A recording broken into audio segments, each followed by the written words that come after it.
જય માતાજી, જય શ્રી કૃષ્ણ, રાધે રાધે. મિત્રો, અહીંયા આપણે બપોર બેસી ગયા છે મશીન અને હવે થઈ ગયો છે ચાનો ટાઈમ. તો ચા બનાવી લઈશું. દૂધમાંથી પહેલાં તો મલાઈ કાઢી લીધી અને હવે આપણે બનાવીશું ચા. તો ચા બનાવવા માટે આપણે આદું વાટી લીધું છે અને હવે મૂકી દઈશું ચા બનવા માટે. તો જુઓ, ચા આપણી બની ગઈ છે. ત્યાં સુધી થોડી રાહ જોઈશું. ચાનો કલર કેવો સરસ આવ્યો છે. ચા બી બહુ મસ્ત બની છે.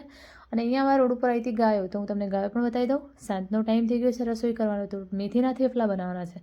તો લસણ મરચાં વાટી લીધા છે અને આપણે ફોનમાં ચાલુ કરી દીધા છે ભજન. અને બરણીમાં તેલ ખલાસ થઈ ગયું હતું, તો તેલ પણ ભરી લીધું. અને હવે આપણે લોટમાં કરી લઈશું બધા મસાલા. મીઠું નાખી દીધું, અજમો અને લસણ મરચાં વાટ્યા હતા એ પણ નાખી દીધા. હળદર ખલાસ થઈ ગઈ હતી મસાલિયામાં, તો હળદર પણ ભરી લીધી. થોડું તેલ રેડી દીધું, લીંબુ નીચોઈ દીધું, ખાંડ નાખી દીધી અને મેથી પણ ધોઈને એડ કરી દીધી. તો મિત્રો, થેપલાનો લોટ હવે બંધાઈ જશે આપણો. અને વિડીયો મારો કેવો લાગે છે તે કોમેન્ટમાં જરૂર જણાવશો. અને મારા આવા મિની બ્લોગ જોવા માટે ચેનલને સબસ્ક્રાઈબ, લાઈક, શેર કરી દેજો. તો મિત્રો, જો પાણીથી આપણે લોટ બાંધી લીધો છે અને થેપલા બનવાના પણ શરૂ થઈ ગયા છે. અને સાઈડમાં વાગે છે આપણા ભજન. તો ફરી મળીશું આ વિડીયો સાથે. જય માતાજી.